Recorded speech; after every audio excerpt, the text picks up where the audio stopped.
Hi, I'm John Moulis.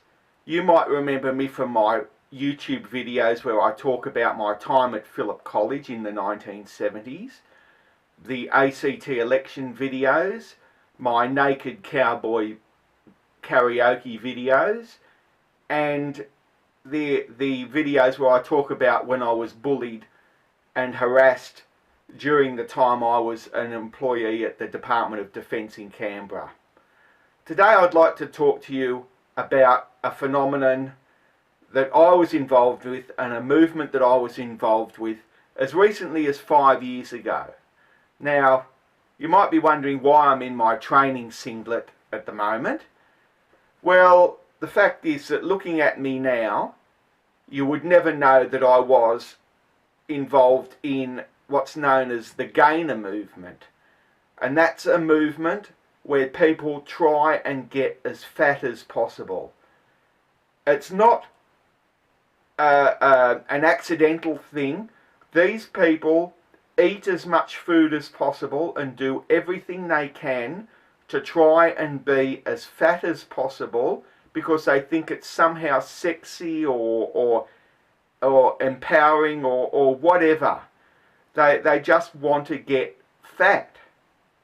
Now, you might think that this is a bit strange, but when you're involved in this movement, as I was, it doesn't seem all that strange at all. In fact, that everybody else seems to be the strange ones when you get involved in this movement. And I'm doing this video as a warning to you not to become involved in it, because nowadays it's a fairly recent phenomenon. I think it started with the internet, and it's a very insidious thing. It's like a religious cult. It draws you in and you succumb to it, and it's very difficult to get out of it once you're in it, because you go online, you go onto the internet, and you find a whole lot of people who have the same opinions as you, and you contribute to the message boards, you put messages on there, and these people provide support and encouragement. I mean, if you feel disillusioned with the gainer scene, you put a thing on there and everybody writes these messages saying, you know, keep going, put on more weight, get fatter, and all of that thing. And so you get lulled. You think that you're happy when you're doing it, but really you're not. Now, I became involved largely by accident. I had been doing weight training and swimming and living a healthy lifestyle since the year of 1978, when I was 18 years old. I was doing weights, and later on I started doing swimming as well, and living a healthy lifestyle. I had a bit of trouble at a couple of the gyms I went to, and I stopped going for a while during that period, but not for extended periods. And when I was at Department of Defence, the problems that I had there caused me to give up training for a while whilst I was there. And I got back into it in the early 1990s through until the mid-1990s. And then I had a nervous breakdown, and I was put on an antidepressant drug, and that caused me to put weight on. Within 6 months, I had put on 20 kilos. I had been about almost rock solid stable on 80 kilos for many years. I could not put on extra weight because I wanted extra muscle size, and I ate all of the muscle shakes and the weight gain shakes and everything, and I couldn't put on weight. But in 1996, when I had the nervous breakdown and I was put onto the antidepressant drug Risperdal, as I said, I put on 20 kilos within 6 months, and I just kept on putting weight. And now I looked in the mirror and I thought, oh, you know, I'm getting big, you know, it's what I wanted all my life. I'm getting big and this is all right. And it didn't really matter all that much to me. I was still a member of the gym for the first 2 years when I was putting on weight. But then I gave away my gym membership and I just stayed at home and ate.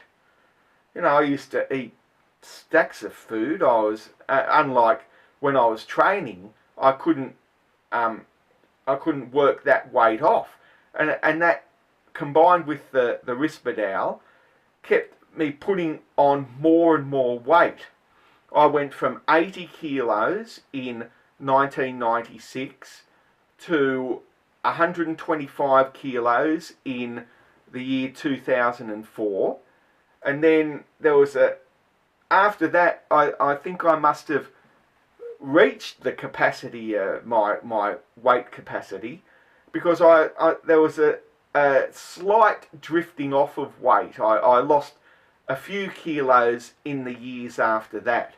Now, this is the first time I've tried to do post-production on a video of mine, and hopefully if I can do this, I'll show you a before and after shot of me when I was a gainer, massively overweight and obese, and after I took off all of the weight. And it really is quite dramatic. I lost more than 40 kilos within 2 years of leaving the gainer scene. Now, I've mentioned the gainer scene and the internet, and when the internet came in, I did a Google search about, you know, men with guts, with beer guts and that, and it came up with this site called Belly Builders. Now, this was a site that began, the moderator lived in America, and it was a big forum. It was a really extensive site. You had these members who posted these photos of themselves with the big ball bellies and obese and everything like that. And it became really quite a community. It was a really big thing. There's still, it's still running nowadays. But anyway, I joined up that site. I called myself the Keg with Legs. It was a name that I pinched from the Stan Zemanek radio show. Stan Zemanek in the late 1990s used to call this cricketer, I think his name, Indian cricketer, I think his name was Sachin Tendulkar or something like that, who was overweight, and Stan Zemanek used to call him the Keg with Legs. So I adopted that name and started using it on the message board at Belly Builders, and I became quite involved with it. And when I think about it now, I mean, my day involved getting up, eating a large breakfast, going on the internet, going on the Belly Builders site, and replying to the putting my messages there and everything, and reading all of the other messages, and they'd post new pictures of grossly overweight men there and everything like that, and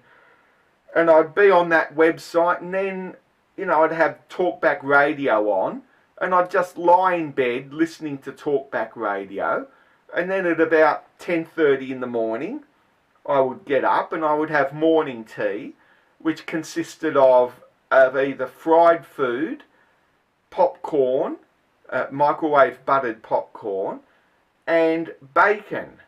Now, the bacon was the thing, because back then it was really cheap. You could buy home brand bacon from Woolworths, $5.99 a kilo, and you'd be able to, you'd put it in the microwave, it would be ready within a minute. You'd have that, and you'd have the fried food, everything else. For lunch, I would have fried food or sausages or fried egg, whatever, fattening food with milk and all of that. And in the afternoon, I'd have more food, and I'd have a full dinner at night. And it was just incredible. I was just there pigging out. It was very expensive because all of this food cost quite a bit. But, you know, I had the aim that I wanted to get past 300 pounds. 300 pounds seemed to be a benchmark in the gainer community. Once you reached 300 pounds, that was considered the holy grail. And I really wanted to get up to 300 pounds. I mean, the fact that I've got a fairly small frame didn't really occur to me that I would never be able to get up to 300 pounds, but I kept on overeating and overindulging, trying to get up to 300 pounds. And, you know, these people online, like I said, they'd be there giving you encouragement and egging you on. If you became disillusioned, they'd say, you know, keep at it, you know, and it was really quite insidious. I mean, some of them had little icons next to their names saying, get fat, and others had other icons as well, and it was incredible. I mean, the Australian moderator of this site, what happened, an Australian guy took over it. I mean, he actually did an interview with a magazine where he actually said the medical problems that he had from being obese, that he'd had medical problems and everything, but he was still into this lifestyle. He was still moderating this site and encouraging other people to take up the gainer lifestyle. Oh, look, it's just disgusting. It's disgraceful that this sort of thing is going on, and I think it's a lot more insidious than the ANA sites, the anorexic sites, because it's a pleasurable lifestyle. I mean, you know, sitting down, eating food all the time, just lying down, doing nothing. I mean, it's very seductive, and you get, like I said, you get involved with these people. And the other thing too is that you have a distorted sense of your self-being. For example, I thought that me being really big with the big belly and all of that I was making some sort of a statement that people, you know, liked me looking, that other people liked me looking like that. And I was going out. I actually used, when I was doing weights before I became a gainer, I had training singlets like this, and I actually used to cut them off before the navel, you know, so that my gut would hang out underneath it. I mean, it sounds incredible. I can't believe now that I actually thought like that after so many years of a healthy lifestyle, of health and fitness, not smoking, not drinking, all of that, that I would suddenly get taken up in this sort of thing. But like I said, that's the nature of the beast. It is like a religious cult. Once you get into it, you get caught up in it, and it's very hard to get out of it. And there was a lot of myths that a lot of the people on this website had, and indeed there's several gainer websites, about healthy lifestyles. I mean, people were actually posting things on there saying that it was possible to have a huge beer gut, to have a huge belly, to be grossly overweight and obese, and to be fit and healthy at the same time. That they really did believe this. That you could, being grossly overweight and obese had no ill effects on your health whatsoever.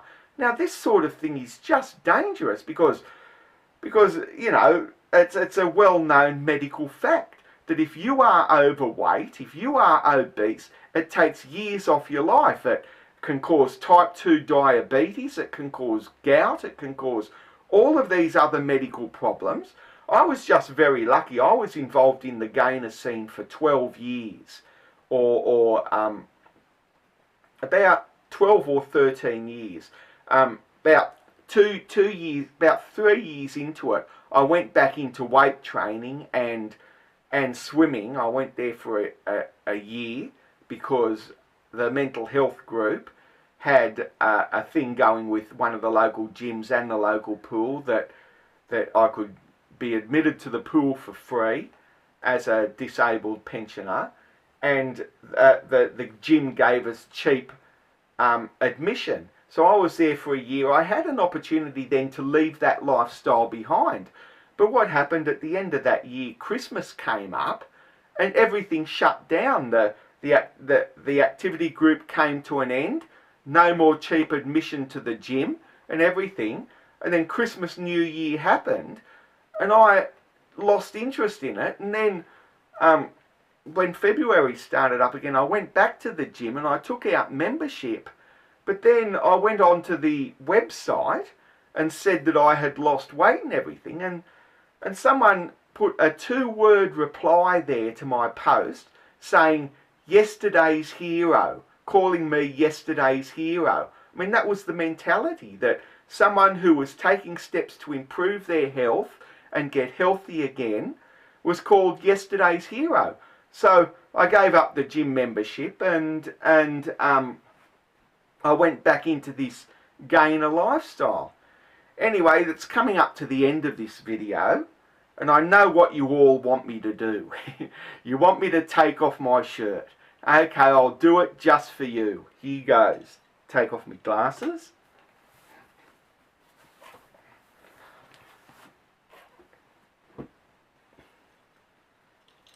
There you go. Pretty good, eh? Anyway, that's my video, probably the first video about the gainer lifestyle. And it was funny because I had done weight training for years and years. I still had the old literature and the old training manuals about gym work and everything like that. And I found this World Gym Bodybuilders Training Guide, and it was my Bible back then, and it is now as well, because this had all of the exercises, the best exercises that you can do: bench press, incline bench, bar dips, leg press, all of them. So all of the exercises were here, and you know, very straightforward and everything like that. I don't know whether you can still buy this, but look, if you can get your hands on this, buy it, for goodness sake. Anyway, yeah, fold my arms. So that's about it for my bit. I hope you've enjoyed this video, and look at this. I was morbidly obese. I was grossly overweight with a big belly and everything, and within 2 years of me giving up the gainer lifestyle, I looked like this, and I've been able to maintain this physique since 2009. 2009 I started back in weight training again and doing swimming and everything, and since then I've been going to the gym 7 days a week. I've been swimming, and I've been doing walks in the country, brisk walking, everything like that, on the exercise bike, the rowing machine, all of that. And I'm 53 years old now, and look at me. So I'm living proof that you don't have to be obese, you don't have to be overweight, you don't have to be unhealthy, and don't fall into the trap of thinking that you're too old to take it up. Take it up, because it'll be the best thing you ever did. It is the best thing I've ever done, going back into weight training, because I'm a lot more confident, I'm a lot more self-assured, I'm fit and healthy, and I managed to avoid type 2 diabetes when I was into the gainer scene, simply because I had been doing weight training and swimming all those years up till then, and I didn't smoke, didn't drink, didn't take drugs or anything like that. So I survived the gainer scene. 13 years of unhealthy living, of being grossly overweight, and I came back from the brink, and I'm now back better than ever, going to the gym and living a healthy lifestyle. Okay, that's about it for my bit. I hope you've enjoyed this video. That's it. I hope this has been inspirational to you. Goodbye, farewell, and all the best. See ya.